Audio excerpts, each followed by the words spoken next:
Hey, what is up, fellow Raiders? This is Vulcan Dan. Happy New Year. It is now 2022, and this is my first video of the year, and I just want to start the year off with my top 20 non-void epic champion list. I thought of making this list for those free-to-play players or beginner players out there who are thinking of which epic champion should I build.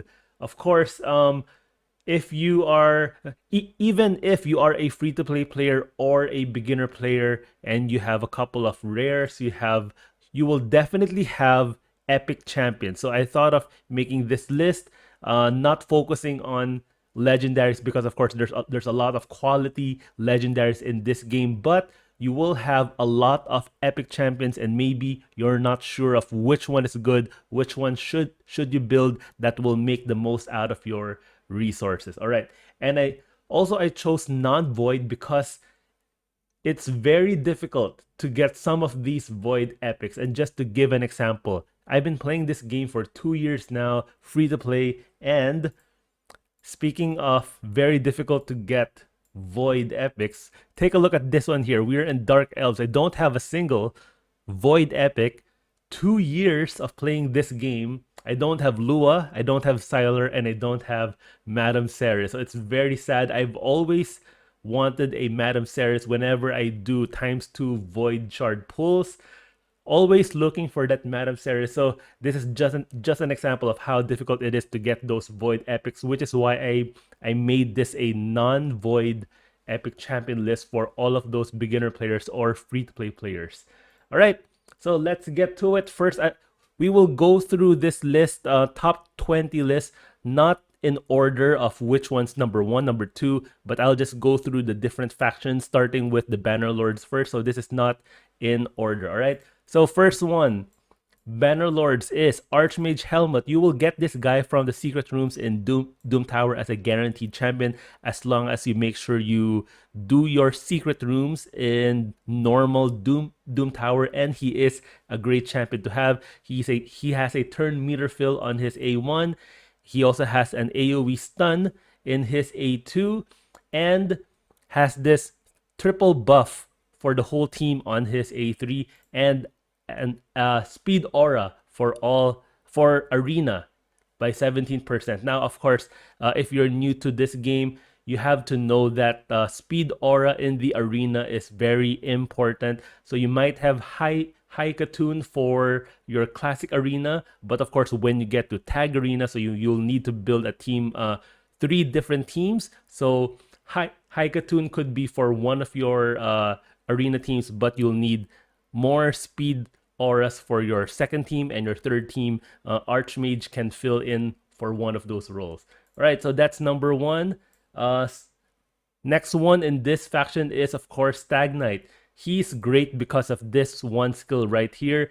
AoE, decrease defense, and decrease attack on a 3-turn cooldown. And of course, his A1 also brings a decreased speed on a single target. So that's also quite useful. Very simple, but 3-turn cooldown AoE, decrease attack, decrease defense is just one of the best skills that you can have in this game, especially on an epic champion.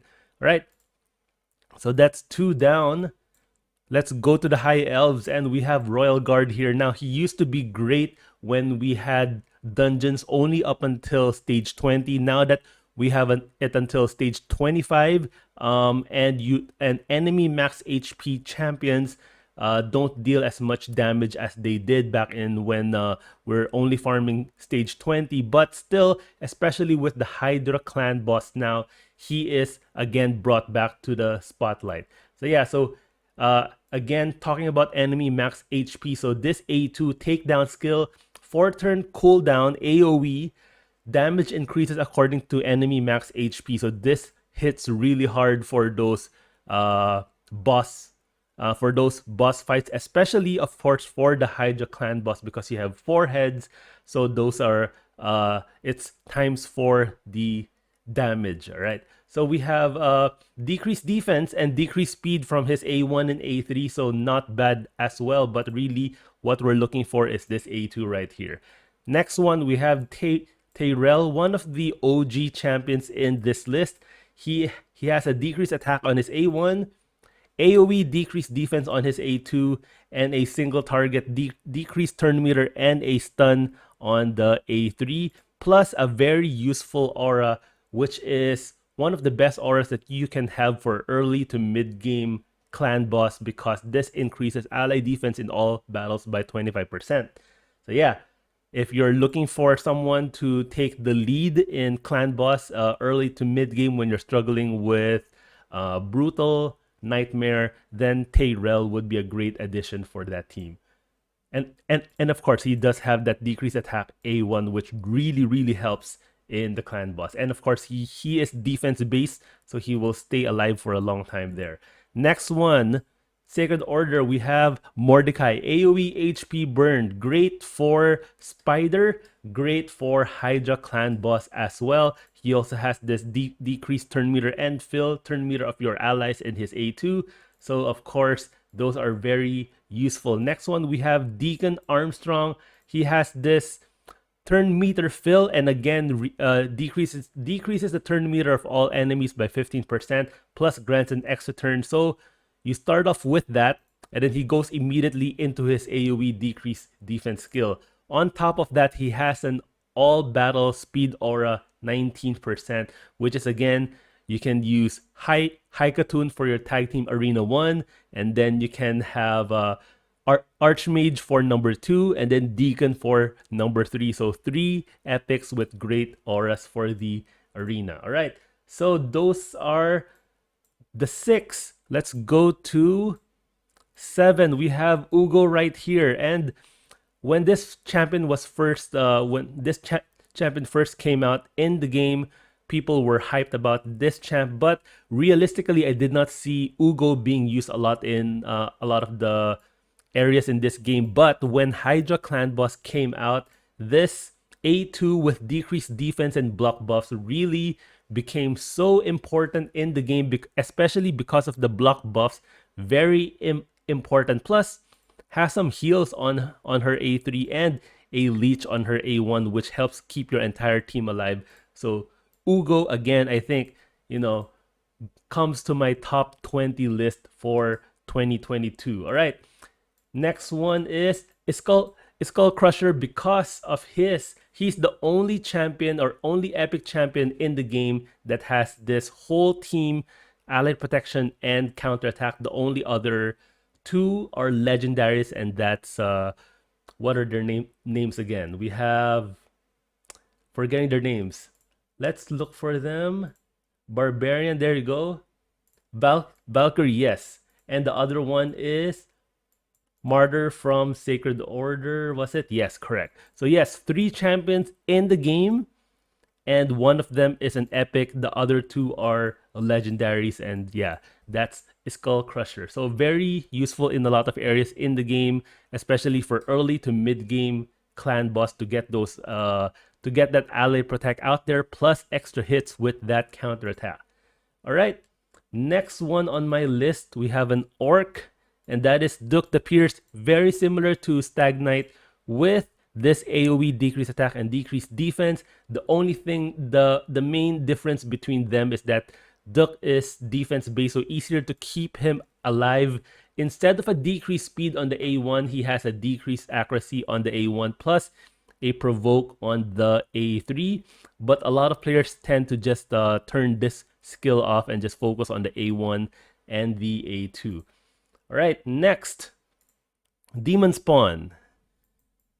Allure really makes the Fire Knight a very easy fight with her A1. Turn off her A2 and A3. You don't need that. So you don't even need to book her. You don't need these 4 books right here, and turn off her A2 and A3, so you can just use her 0 books. Very useful A1 for the Fire Knight, because each time, or each critical hit that she does will decrease the target's turn meter by 25%. So that's a total of 75% on an A1, and it's a triple hitter. So this is a really great skill for the Fire Knight, and also a lot of different areas in the game. I also use her for Astranix the Dark Fae in Doom Tower. Yeah, Allure is one of my top 20 non-void epics. Next one, oh yeah, so we're staying in Demon Spawn. We have another one here, Magnar. This is one of the newer champions in this list. HP based champion, but hits really, really hard. Very useful in the arena because of this. A2 attacks all enemies and then places an extra hit on enemies without HP burn. He does not place HP burn himself, so this is a double hitter, and that hits really hard. Just build him with a lot of crit rate, crit damage, and HP. And of course, being an HP based champion, he is very sturdy. You don't have to worry about those decreased defense in the arena because even though you decrease his defense, he still has very high HP. So a very tough opponent in the arena, but if he's on your side, he's going to make life a lot easier for you. For the Undead Hordes, we have Seeker. He is one of my favorites and also one of the very first epics that I pulled on this account. He has this A2 that fills the turn meter of all allies by 30%. That is huge. Other champions just do it around 15. Some of them have 20. This guy has 30. Plus places an increased attack on everyone for 2 turns and then grants an extra turn and then proceeds to do his A1, which is a single target provoke. So if he goes first in the arena, you can provoke any one of those enemy champs that's probably going to be a threat to your team. Plus, if in case the other team goes first, he has this nice passive that will place an increased defense on everyone when he gets hit with a critical hit. Now, of course, in the arena, that's most likely going to be a critical hit. Now, you will have that increased defense, so you will have that extra protection and hopefully get this A2 off before your opponent gets another turn. All right, so that's Seeker. We also have Dark Elhain. I really love this champion because even though she's really just good against one opponent, and that's Tormin, but you see Tormin a lot in the arena, and then whenever I see Tormin, I immediately just slot her in it. It makes my job a lot easier because she really counters. She's a hard counter to Tormin the Cold. And while Tormin, of course, is a legendary, this girl right here is an epic, but really just makes life a lot easier because of her passive. Whenever this champion or an ally receives a freeze, she will instantly activate her A2, which is a really hard-hitting AoE skill, will place an increased attack on herself, and then does this huge AoE attack. So actually, my Dark Elhain, I did not place any speed on her. I just focused on damage.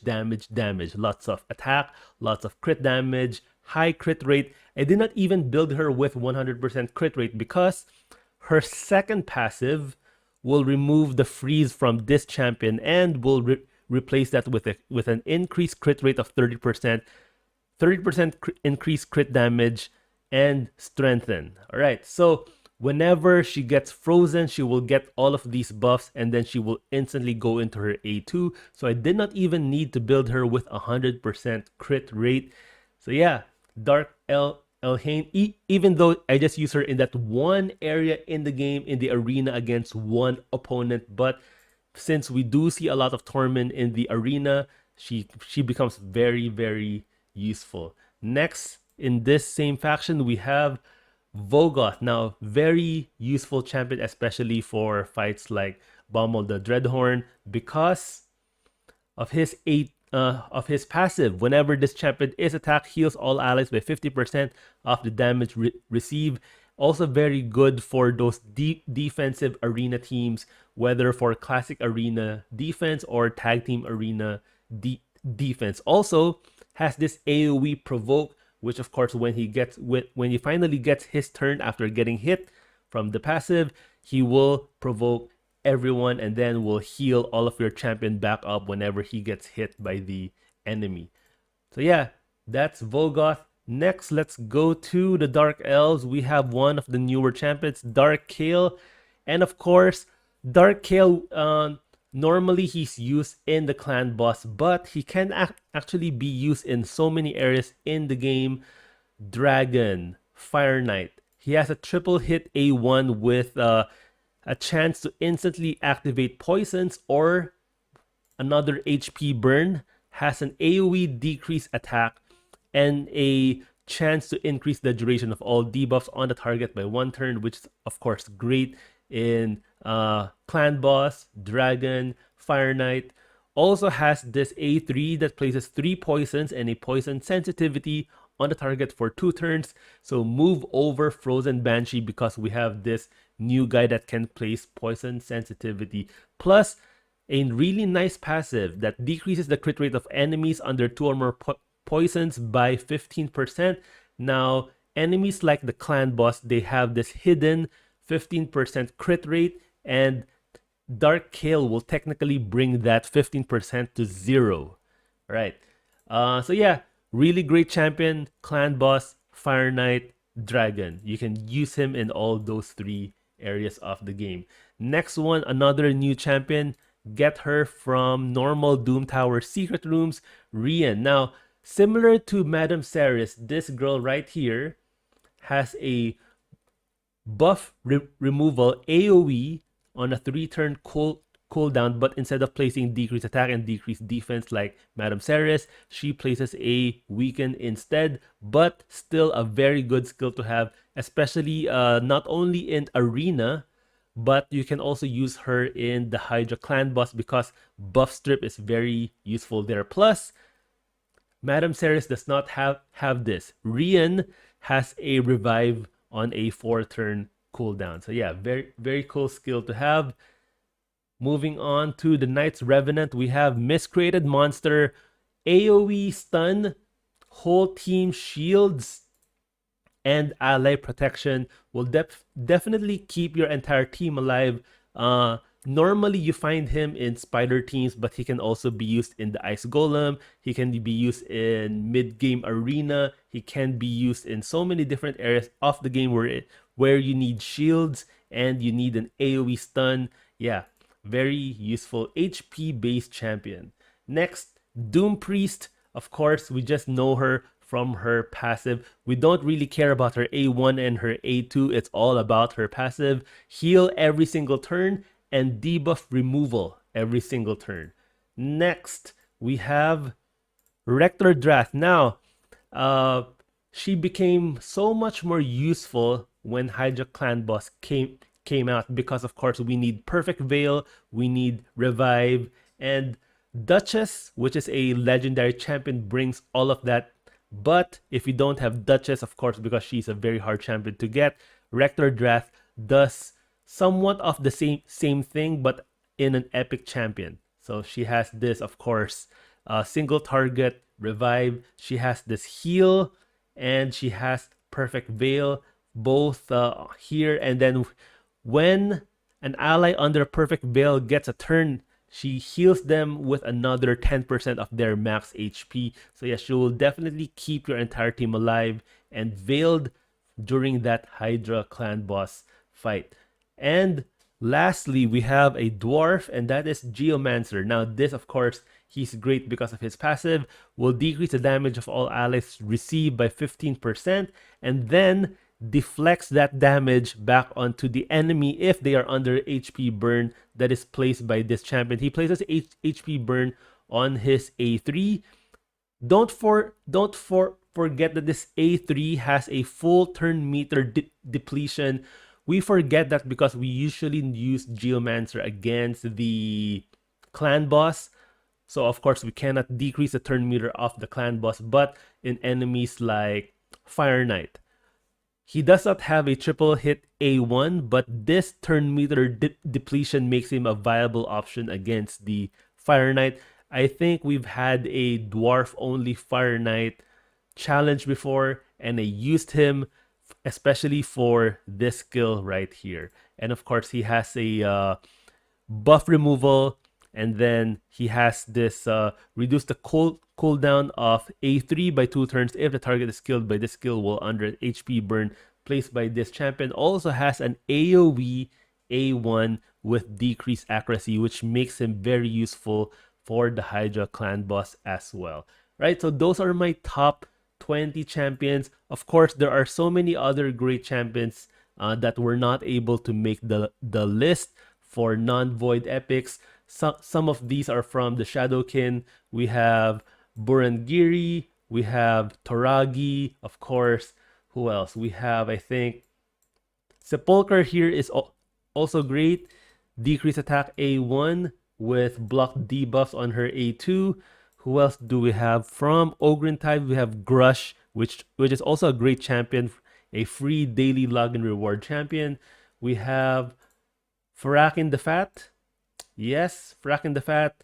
And let's see. Phoenix, yeah.